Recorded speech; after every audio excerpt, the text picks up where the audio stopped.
રાજ્યના મુખ્ય અને અગત્યના સમાચાર વિશે ફટાફટ જાણી લી તે પહેલાં જો તમે અમારી ચેનલમાં નવા હોય અને સબસ્ક્રાઇબ ના કરી હોય તો સબસ્ક્રાઇબ કરી લેજો। માવઠાની ફરી એક આગાહી સામે આવી છે। ગુજરાતમાં ભર શિયાળે ચોમાસા જેવો માહોલ જોવા મળ્યો છે। અત્યારે આ જિલ્લાઓમાં પડ્યો છે વરસાદ, ઠંડીનો પારો પણ ગગડ્યો છે। ખેડૂતો પણ ચિંતામાં મુકાયા છે। વધુ વિગત જાણીએ તો રાજ્યમાં ફરી એકવાર હવામાન વિભાગની આગાહી સામે આવી છે। વાત જાણે એમ છે કે ગઈકાલે અને આજે રાજ્યના અનેક વિસ્તારોમાં કમોસમી વરસાદ બાદ શિયાળુ પાકને લઈ જગતનો તાત ચિંતામાં મુકાયો છે। ત્યારે હવે ફરીથી હવામાન વિભાગે રાજ્યમાં 11 જિલ્લાઓમાં વરસાદની આગાહી કરી છે। હવામાન વિભાગના વૈજ્ઞાનિક અભિમન્યુ ચૌહાણ દ્વારા આજે દક્ષિણ ગુજરાતમાં સામાન્ય છૂટાછવાયા વરસાદની આગાહી કરી છે। ઉત્તરાયણને લઈને મોટી અપડેટ આવી ગઈ છે। ઉત્તરાયણના તહેવારને હવે ગણતરીના દિવસો બાકી છે, ત્યારે પતંગ લૂંટવાની, ધાબા પરથી પડવાની તેમજ વાહન ચાલકોને દોરી વાગવાની અસંખ્ય કિસ્સાઓમાં લોકોને તાત્કાલિક સારવાર મળી રહે અને જીવ ગુમાવવો ના પડે તે માટે એક મહત્વનો નિર્ણય લેવામાં આવ્યો છે। ત્યારે કોઈને જીવ ન ગુમાવવો પડે તે માટે ઇમરજન્સી 108 દ્વારા ઉત્તરાયણના તહેવારને લઈને તૈયારી શરૂ કરી દીધી છે। કુલ 800 રોડ એમ્બ્યુલન્સ, 2 બોટ એમ્બ્યુલન્સ અને 1 એર એમ્બ્યુલન્સ તૈયાર કરી છે। ત્યારે ઉત્તરાયણના તહેવાર દરમિયાન થતા અકસ્માતના કેસ વાત કરીએ તો ગયા વર્ષ કરતાં આ વખતે અકસ્માતના કેસમાં 28% વધારો થવાની સંભાવના છે। વાઇબ્રન્ટ ગુજરાતના સૌથી લઈને મોટા સમાચાર સામે આવ્યા છે। વાઇબ્રન્ટ ગુજરાત ગ્લોબલ સમિટ 2024માં એશિયાના સૌથી અમીર વ્યક્તિ અને રિલાયન્સ ઇન્ડસ્ટ્રીઝના ચેરમેન મુકેશ અંબાણીએ કહ્યું કે તેમની કંપની રિલાયન્સ અવારનવાર 10 વર્ષ સુધી રાજ્યમાં રોકાણ ચાલુ રાખશે અને 2030 સુધી ગુજરાતની કુલ ગ્રીન એનર્જી ખપતનો અડધો હિસ્સો તેમની કંપની દ્વારા ઉત્પાદિત કરવામાં આવશે। આ સાથે જ રિલાયન્સ જીઓ દુનિયાનું સૌથી તેમજ 5G રોલઆઉટ પૂર્ણ કર્યું હતું। અત્યારે હાલમાં જીઓ 5G ધૂમ મચાવી રહ્યું છે અને જીઓ 5Gને લઈને મહત્વની અપડેટ પણ આવી રહી છે। આગળના અને મહત્વના સમાચાર વિશે વાત કરીએ તો ખેડૂતને લઈને મહત્વના સમાચાર સામે આવ્યા છે। પ્રધાનમંત્રી કિસાન સન્માન નિધિના દરેક ખેડૂતોને આપવામાં આવી રહી છે। એક વર્ષમાં ખેડૂતોને 6,000 રૂપિયા આપવામાં આવે છે। એવામાં હાલ એવી વાતો ચાલી રહી છે કે મોદી સરકાર મહિલા ખેડૂતો માટે બમ્પર સ્કીમ લાવવા જઈ રહી છે।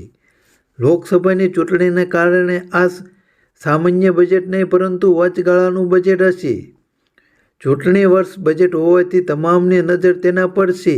દર વખતની જેમ આ વખતે પણ નોકરિયાત વર્ગને બજેટ પાસેથી ઘણી અપેક્ષાઓ છે। એવામાં હાલ એવા અહેવાલો મળી રહ્યા છે કે મોદી સરકાર જમીનની માલિકી ધરાવતી મહિલા ખેડૂતોને પ્રધાનમંત્રી કિસાન સન્માન નિધિની રકમ બમણી કરી શકે છે। હાલના મહત્વના સમાચાર મળી રહ્યા છે। જો તમારે પણ મહિલા ખેડૂતો ખાતેદાર હોય તો તેમના વિશે પણ અપડેટ મેળવી શકો છો। રામ મંદિરને લઈને મોટા સમાચાર સામે આવી રહ્યા છે। કોંગ્રેસ રામ મંદિરના પ્રાણ પ્રતિષ્ઠા કાર્યક્રમને લગતા આમંત્રણને ઠુકરાયું છે। સોનિયા ગાંધી કોંગ્રેસના એક પણ નેતાને અયોધ્યા જવાની ના પાડી છે। કોંગ્રેસના જનરલ સેક્રેટરી જયરામ ઠાકુરે આજે નિવેદન આપતા તે લખ્યું હતું કે 22 જાન્યુઆરીના અયોધ્યા રામ મંદિરના કાર્યક્રમમાં જોડાવા અંગે આમંત્રણ આપવામાં આવ્યું હતું। તેમણે આગળ લખ્યું હતું કે આપણા દેશમાં ભગવાન રામ લાખો લોકો દ્વારા પૂજવામાં આવે છે। ધર્મ એ ખાનગી બાબત છે, પરંતુ RSS અને BJPએ અયોધ્યા રામ મંદિરને રાજનીતિનો એક પ્રોજેક્ટ બનાવ્યો છે। હાલમાં રામ મંદિરને લઈને મોટી ચર્ચા ચાલી રહી છે, ત્યારે કોંગ્રેસ દ્વારા વિરોધ કરવામાં આવ્યો છે કે બહિષ્કાર કરવામાં આવ્યો છે તેને લઈને એક તમે કોમેન્ટ કરી શકો છો અને જય શ્રી રામ લખવાનું ના ભૂલશો। માવઠાની એક મોટી મહત્વની આગાહી સામે આવી છે। કડકડતી ઠંડી વચ્ચે હવામાન વિભાગે ફરી કમોસમી વરસાદની આગાહી કરી છે। ખેડૂતોને ચિંતા વધારતી કમોસમી આગાહીને લઈને પાક નુકસાનના ફરી વાદળો ઘેરાયા છે। દક્ષિણ પૂર્વ અરબી સમુદ્રમાં ઉપરવાસમાં સાયકોલોજી સર્ક્યુલેશનને સક્રિય થવાને કારણે સાયકોલોજીને લીધે ગુજરાતમાં હળવો વરસાદ પડી શકે છે। તેમજ હવામાન ખાતાના અધિકારીએ જણાવ્યું હતું કે આજે અને આવતીકાલે રાજ્યના કેટલાક ભાગોમાં છૂટાછવાયા વરસાદની આગાહી કરવામાં આવી છે. તમારા વિસ્તારમાં વાદળા છે કે માવઠું થાય તેવી શક્યતા હોય તો કોમેન્ટ કરી અને અમને જણાવી શકો છો. અમદાવાદમાં આંતરરાષ્ટ્રીય પતંગ ઉત્સવની શરૂઆત થઈ ગઈ છે. જી હા, વધુ વાત કરીએ તો આજથી આંતરરાષ્ટ્રીય પતંગ ઉત્સવનો પ્રારંભ થઈ ગયો છે. 7 થી 12 જાન્યુઆરી સુધી યોજાય છે પતંગ ઉત્સવ.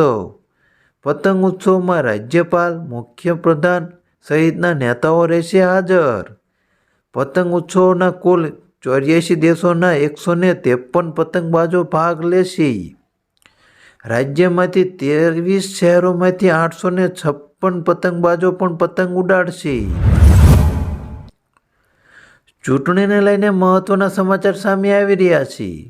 વાયબ્રન્ટ ગુજરાત સમિતિને લઈને વહીવટીતંત્ર દ્વારા તમામ તૈયારીઓ આખરી આપોઆપ કરી દેવામાં આવ્યો છે. તો આજે વડાપ્રધાન પણ 3 દિવસથી ગુજરાતના પ્રવાસે આવે છે. આજે સાંજે વડાપ્રધાન નરેન્દ્ર મોદી લોકસભાની ચૂંટણીની તૈયારીઓના ભાગરૂપે મુખ્યમંત્રી તેમજ પ્રદેશ પ્રમુખ તેમજ ભાજપના નેતાઓ સાથે બેઠક કરી શકે છે. તો બીજી તરફ ભાજપે લોકસભાની 3 બેઠક દીઠ ક્લસ્ટર બનાવીને 3 પૂર્વ મંત્રીઓને 8 નેતાઓને જવાબદારી સોંપવાનું મુખ્ય કાર્ય કરી શકે છે. આગળના સમાચાર વિશે વાત કરીએ તો ચાઇનીઝ દોરીને લઈને મહત્વના સમાચાર સામે આવી રહ્યા છે. જો તમે પણ ચાઇનીઝ દોરીનો ઉપયોગ કરતા હોય તો તમારા માટે પણ કામના સમાચાર છે. ચાઇનીઝ દોરીએ એક યુવતીનો ભોગ લીધો છે. નડિયાદના વણિયાવાડથી ફતેપુરા જવા માટેના રોડ પર બન્યો છે એક્સિડન્ટ. એક્ટિવા પર જતી યુવતીના ગળામાં આવી જતા ચાઇનીઝ દોરી યુવતીનું ગળું કપાઈ જતા યુવતીનું મોત નીપજ્યું છે. અત્યારે ચાઇનીઝ દોરીનું વેચાણ અને વપરાશ કરવા ઉપર પ્રતિબંધ છે. પીએમ મોદી ગુજરાતના પ્રવાસે છે અને જાણો 9 અને 10 તારીખે તેમનો કાર્યક્રમ શું રહેશે. લોકસભાની ચૂંટણી જેમ જેમ નજીક આવે છે તેમ તેમ પીએમ મોદીનો ગુજરાતમાં આવવાનો પ્રવાસ પણ વધી ગયો છે. હાલમાં લોકસભાની ચૂંટણીને થોડીક જ વાર છે ત્યારે પીએમ મોદી ફરી એકવાર ગુજરાતના પ્રવાસે આવી રહ્યા છે. 8 તારીખે રાત્રે 10:15 પીએમ મોદી અમદાવાદ એરપોર્ટ પર ઉતરશે. એરપોર્ટ પરથી સીધા જ રાજભવન જવા માટે રવાના થશે અને ત્યાર પછી તે બીજા દિવસે મહાત્મા મંદિરમાં મહત્વનું આયોજન કરવામાં આવ્યું છે અને ત્યાં બીજા દેશના પીએમને પણ બોલાવવામાં આવ્યા છે. તેમની સાથે મિટિંગ કરશે અને બપોર સુધી ત્યાં જ રોકાવાના છે. પીએમ મોદી હાલમાં ચૂંટણીને લઈને ગુજરાતમાં તમતોકાર મહેનત ચાલી રહી છે. આગળના અને મહત્વના સમાચાર વિશે વાત કરીએ તો કોલેજોનો માટે મોટા સમાચાર સામે આવ્યા છે. વાયબ્રન્ટ ગુજરાતના આયોજનને કારણે ગુજરાત યુનિવર્સિટીમાં ચાલતી પરીક્ષાની તારીખમાં ફેરફાર કરવામાં આવ્યો છે. BA, BCom, BBA, MA, MComની 9 અને 10મી તારીખે યોજાનારી પરીક્ષાઓની તારીખ બદલાઈ ગઈ છે.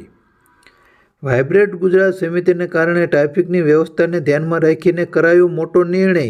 9 અને 10 તારીખે યોજાનારી પરીક્ષા હવે 17 અને 18મી જાન્યુઆરીએ યોજાશે. જેને મહત્વની નોંધ લેજો અને તમારે કોઈ કોલેજિયન હોય તો તેમને આ વિડીયો શેર કરવા વિનંતી.